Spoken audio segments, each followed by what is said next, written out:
متبنی کر سکوں کہ یسوع مسیح آج کل بلکہ ابد تک یکساں ہے اور ہمارے ساتھ رہتا ہے۔ دوئم میں بڑا ممنون ہوں عالی جناب طارق سراج صاحب کا کہ آپ نے مجھے اپنے پروگرام میں مدعو کیا اور پروگرام میں مدعو کرنے کے بعد یہ جو عزت بخشی ہے۔ اب سوال، چونکہ ایک سوال میں بہت سارے سوالات چھپے ہیں، بڑی محدود سے وقت میں اپنی گفتگو کو ختم کروں گا، اس کا جواب ختم کروں گا۔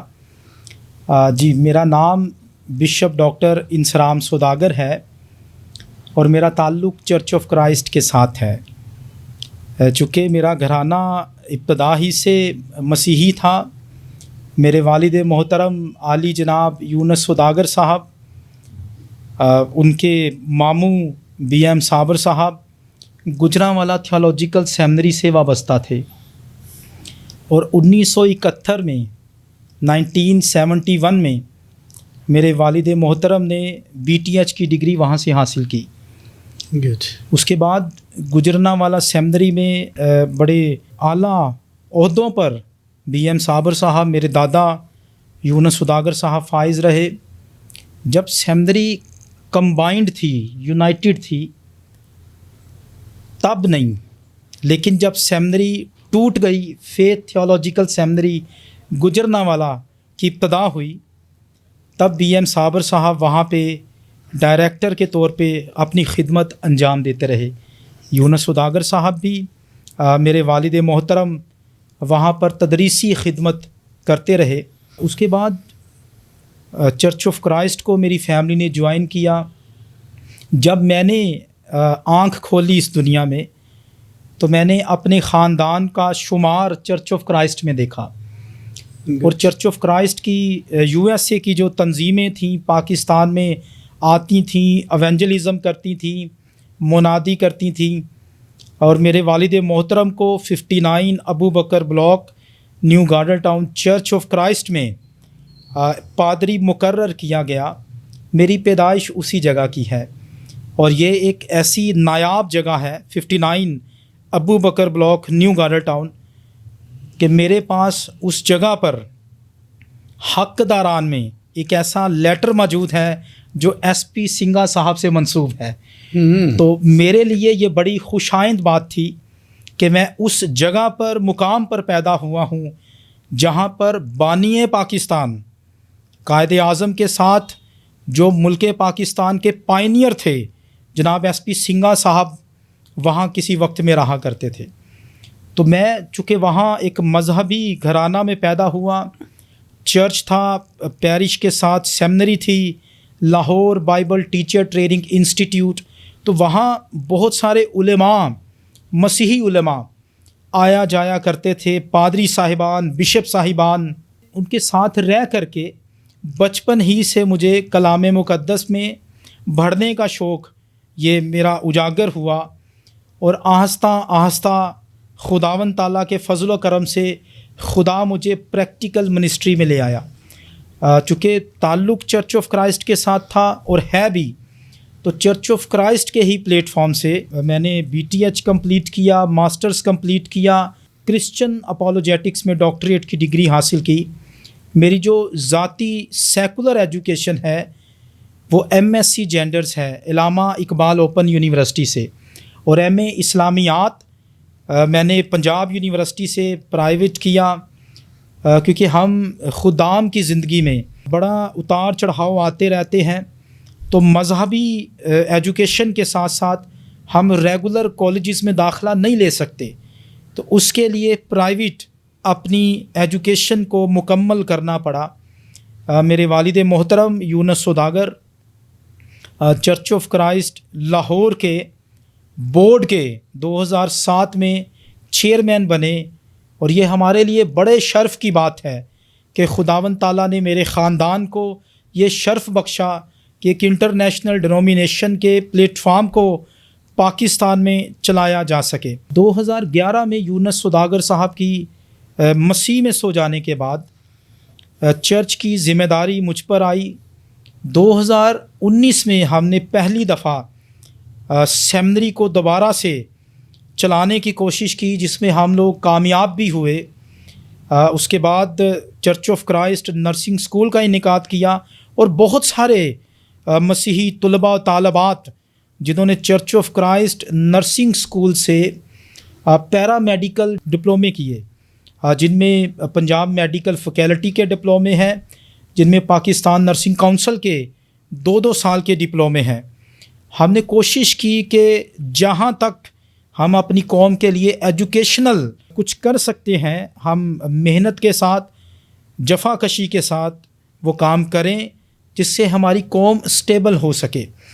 ناؤ ڈیز ابھی ہم نے اپنا نرسنگ اسکول بالکل بند کر دیا ہے، کیونکہ کچھ دوستوں کی رائے حاصل کرنے کے بعد ہم نے ایک ٹائٹل رجسٹرڈ کروایا نیشنل کرسچن ہاسپٹل کے نام سے، اور اسی ٹائٹل سے ہم لوگ بہت جلد لاہور کے اندر ایک چھوٹا سا ہسپتال پریکٹیکلی اناؤنس کرنے کو ہیں، تاکہ وہاں پر مسیحیوں کے لیے فری میڈیکل کیمپس کا انعقاد کیا جائے، اور اسی ہسپتال کے زیر انتظام نرسنگ اسکول اور پیرا میڈیکل انسٹیٹیوشن کا آغاز بھی کیا جائے.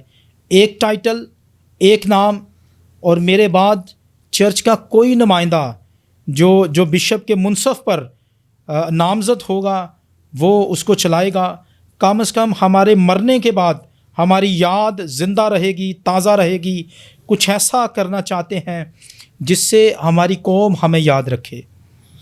جی بشپ صاحب، تھینک یو ویری مچ. آپ نے بڑا کمپریہنسو جواب جو ہے وہ دیا ہے، اور میں یہ سمجھتا ہوں کہ آپ کی ساری گفتگو جو ہے وہ اس بات کی عکاسی کرتی ہے کہ آپ نے جیسے ہی ہوش سنبھالا تو آپ نے جو آپ کی خاندانی ذمہ داریاں یا ایک ریلیجس فیملی ہونے کے ناطے آپ نے وہ تمام اوصاف اور وہ تمام خوبیاں جو آپ کو خاندانی طور پر جینیٹکلی جو آپ کو ملی تھیں، آپ نے ان کو اڈاپٹ کیا، بالکل وہی راستہ اختیار کیا جو آپ کے بزرگان کا تھا. یقیناً ایجوکیشن کے بارے میں آپ نے بتایا، پریکٹیکل لائف میں کیسے آپ آئے ڈائریکٹلی ایجوکیشن سے، پھر آپ عملی جو لائف ہے، عملی زندگی ہے، اس میں پھر آپ نے باقاعدہ چرچ میں ذمہ داریاں، جیسے کہ آپ نے بیان کیا کہ 2011 میں والد صاحب کی وفات ہوئی، تو اس کے بعد پھر آپ آئے. کون سے چیلنجز تھے جو آپ کو درپیش آئے؟ جی، پہلا جو مسئلہ درپیش آیا، کیونکہ میں 2005 میں چرچ آف کرائسٹ کی سیمنری ساہیوال بائبل کالج میں نے داخلہ لیا. ہمارے پرنسپل ڈاکٹر نعیم صابر صاحب جو کہ بڑے قابل ترین انسان ہیں اور میرے لیے بڑی عزت کے لائق ہیں، ان کے زیر نگرانی پھر یونس سوداگر صاحب وہاں پر غزل و غزلات پڑھایا کرتے تھے. 2010 تک میں اپنا ماسٹرز کمپلیٹ کر چکا تھا. میں اپنے والد کی حیاتی میں ہی چرچ کے ساتھ منسلک ہو گیا تھا، لیکن یہ بھی بڑا ڈرامائی سا انداز تھا، کیونکہ میں پریسٹ بننا نہیں چاہتا تھا. میں بالکل پریسٹ بننا نہیں چاہتا تھا. میرے اندر شروع سے ایک لگن تھی. جب سے میں نے ہوش سنبھالا، اپنے والد صاحب کے منہ سے کیپٹن ثناء اللہ صاحب کا تذکرہ سنا. میرے والد صاحب ان کی جماعت کے ساتھ منسلک تھے اور منسلک رہے بھی. تو میرے اندر تھا کہ ہمارے خاندان میں سے کوئی پولیٹیکل لیڈر بھی ہو، لیکن یہ خداوند تعالیٰ کی مرضی تھی کہ خدا مجھے پولیٹیکل لیڈر نہیں بلکہ مذہبی قیادت سونپنا چاہتا تھا. آمین. اور چونکہ ایک جو پریسٹ ہے، اور پریسٹ کے بعد اب چونکہ میری جو خدمات ہیں وہ ایک بشپ کے طور پر میں کلیسیا پاکستان میں چرچ آف کرائسٹ کو ریپریزنٹ کر رہا ہوں، تو ایک بشپ کے پاس وہ تمام خصوصیات ہونی چاہیے جو عام فہم لوگوں کے پاس نہیں، جن میں سیاسی سرگرمیوں کا رجحان، اس کے بعد ویلفیئر کے کام، ایجوکیشنل سٹرکچر کو بلڈ کرنا، اور دیگر اس طرح کے عوامل جو ہماری قوم کو ترقی کی راہ پر لے جا سکتے ہیں. تو 2011 میں میرے والد محترم کے مسیح میں سو جانے کے بعد اور میں یہ بتاتا چلوں کہ 2011 20 جون کو ان کا مرڈر ہوا، جب چرچ آف کرائسٹ کے وہ چیئرمین تھے. چرچ پراپرٹیوں پہ غاصب جو تھے وہ قابض ہونا چاہتے تھے ناجائز غاصبین طور پر. اور 2007 میں ہمارے چرچ کے head office 59 Abu Bakar block کو مسمار کر دیا گیا 2007 میں. اور اس کے منہدم ہونے کے بعد سے میرے والد صاحب اور چرچ کے تمام تر پادری صاحبان کی جو ایکٹیویٹیز تھیں وہ بڑی محدود ہو کر رہ گئیں. 2011 میں ان کی ڈیتھ کے بعد، ان کی شہادت کے بعد، ہم نے فوری طور پر کوشش کی کہ چرچ کے تمام تر معاملات کو سنبھالا جائے. چونکہ بہت سارے لوگ چرچ آف کرائسٹ کے جعلی پاسٹورل سرٹیفکیٹس بنا کر میدان میں اتر چکے تھے. ایون دو دیٹ کہ یونس سوداگر صاحب کو جب مارا گیا تو ان کے پاس جو بیگ تھا جس میں چرچ کے بڑے خاص ڈاکومنٹس تھے وہ اٹھا لیے گئے، چوری کر لیے گئے، اور ریسکیو کی شہادت ہمیں موصول ہوئی. اور جب تھانے میں درخواست دی گئی تو لیکن میں ہمیشہ سے ایک بات کو سمجھتا آیا، سیکھتا آیا. جب میں نیا اس فیلڈ میں آیا تو کبھی لیٹ آتا تھا گھر منادی سے، تو میری والدہ پریشان ہو کر کہتی تھیں کہ آپ منادی چھوڑ دیں، آپ اتنی لیٹ آتے ہیں. میں خوف زدہ ہو جاتی ہوں. لیکن میرے والد یونس سوداگر صاحب ایک بات کہا کرتے تھے میری والدہ سے کہ یہ خدا کا خادم ہے، اس کی حفاظت کا ذمہ خدا نے لیا ہے. آمین. تو اپنے والد کی اس ایکسیڈنٹل جو ڈیتھ تھی، اچانک سے ان کو شہید کر دیا گیا. اس کے بعد میں نے کوشش کی کہ میں خود میدان عمل میں آؤں. میرا بھائی چرچ آف کرائسٹ کا پریسٹ ہے، اور ابھی بلکہ میری چھوٹی بہن نے چرچ آف کرائسٹ ناروے سے ماسٹرز آف مشیالوجی کمپلیٹ کیا. آمین. اور میں خدا کا شکر کرتا ہوں کہ تو بھی چرچ کے بہت سارے پادری صاحبان سے ہم نے گزارش کی کہ آپ مختلف گروہوں کے سامنے سرنڈر نہ کریں، بلکہ سچ اور حق پر کھڑے رہیں. جو خدا کی طرف سے وقت متعین ہے اسی وقت پر خدا ہمیں بحال کرے گا. چرچ کے پادری صاحبان کی آرا سے 2020 میں مجھے بشپ کانسیکریٹ کیا گیا، تاکہ اس سے پہلے چرچ آف کرائسٹ میں بشپی نظام نہیں تھا. لیکن پاکستانی کلیسیا کی یہ مجبوری ہے کہ یہاں پر مشنری بشپ کا ایپسکوپل نظام کا ہونا بڑا ضروری ہے، کیونکہ جب تک ایپسکوپل نظام نہیں ہوگا تب تک ہم لوگ اپنے چرچ کے معاملات کو، چرچ کی لٹرجیکل ایجوکیشن کو اور چرچ کی دنیاوی تعلیم کو بھی مؤثر اور درست نہیں کر سکتے. بے شک. تو یہ وہ حادثہ تھا ہمارے خاندان میں جس نے مجھے انسپائریشن دی کہ میں چرچ کے بورڈ کو دوبارہ سے لیڈ کروں. ابھی گزشتہ سال میرے گھر پر اٹیک ہوا، بہت سارے لوگ اس بات سے واقف ہیں، اور میرے گھر کا سامان بالکل اس کو چیک کر کے، اور کوئی چیز چوری بھی نہیں کی گئی، سامان کو چیک کیا گیا، سامان کو بخیر دیا گیا. جب میں گھر پہنچا تو میرے لیے یہ بڑی عجیب سی بات تھی. تو مجھے پنجاب پولیس نے وارننگ دی کہ آپ باقاعدہ ایس پی ماڈل ٹاؤن کو اپلیکیشن دی میں نے کہ جناب مجھے قتل کا خطرہ ہے، اور مجھے خدشہ ہے کہ جو عوامل اور عناصر میرے والد کے پیچھے پڑے ہوئے تھے شاید آج میرا تعاقب کر رہے ہیں. اور اس میں پنجاب پولیس آئینی شاہد بنی کہ ہمیں بھی خدشہ ہے کہ آپ کی جان کو خطرہ ہے. لیکن میں اکثر اپنے دوستوں کو ایک بات کہا کرتا ہوں کہ یہودیوں کی کتاب تالمود میں ایک قصہ ہے، بڑا مختصر سا بیان کروں گا 1 منٹ کے اندر، کہ جب سلیمان بادشاہ کی روح لینے کے لیے موت کا فرشتہ آیا تو سلیمان نے اس کو دبکا کر بھگا دیا. پھر خدا نے سلیمان کو خواب میں کہا کہ تیرا وقت آ گیا ہے. تو میرا ماننا یہ ہے خون لگانے سے تو بچ جائے گا، موت کا فرشتہ گزر جائے گا. اور اسی اعتقاد کے ساتھ میں خدمت میں ابھی تک کھڑا ہوں کہ جب تک مسیح کے لہو کی چھاپ مجھ پر رہے گی موت مجھے چھو بھی نہیں سکتی. لیکن جب موت کا وقت آ جائے گا تب کوئی انسان کچھ نہیں کر سکتا۔ آمین، بالکل درست بات ہے۔ موت کا ایک وقت معین ہے اور یہ بالکل اپنے وقت پہ ہی آتی ہے۔ کلام مقدس میں لکھا ہے کہ میری زندگی کے ایام خداوند کی مٹھی میں ہیں۔ آمین۔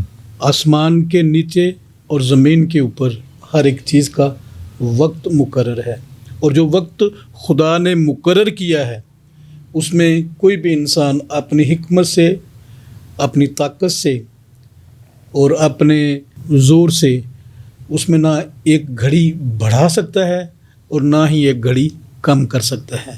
تو میں یہ سمجھتا ہوں کہ ہم جتنے بھی اہل ایمان ہیں، ہم سب کا یہی عقیدہ اور یہی ایمان ہے، اور اسی بات پر ہم کامل بھروسہ بھی رکھتے ہیں کہ جب خدا اپنے کسی بلوڈ کو، اپنے کسی عزیز کو، اپنے کسی پیارے کو جب آواز دیتا ہے، بلاتا ہے، تو پھر اسے بہر صورت واپس لوٹ کے اپنے باپ کے پاس جانا ہوتا ہے۔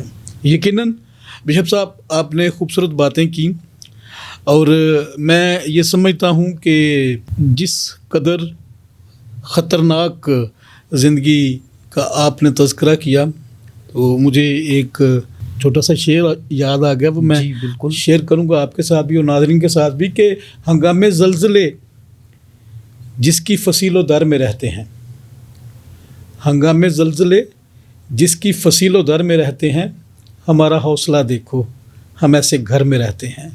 تو بشپ صاحب یقیناً میں یہ سمجھتا ہوں کہ یہ جو فیصلہ آپ نے کیا، یہ آپ نے مکمل طور پر اپنی خوشی سے اور خدا کی مرضی سے اور خدا کی خدمت کرنے کے لیے یہ کیا۔ ہماری دعائیں، ہمارے ناظرین کی دعائیں آپ کے ساتھ ہیں۔ آپ کا جو کاز ہے وہ بڑا ہے، اور ہم خدا سے دعا گو ہیں کہ آپ اپنے اس کاز میں، چونکہ آپ اپنے لوگوں کے لیے، اپنے قوم کے بیٹوں بیٹیوں کے لیے آپ ایک ویژن رکھتے ہیں، سو ہم چاہتے ہیں کہ خدا آپ کو آپ کا ویژن جو ہے وہ آپ کی زندگی میں ہی پورا ہوتا ہوا دکھائی دے۔ آمین۔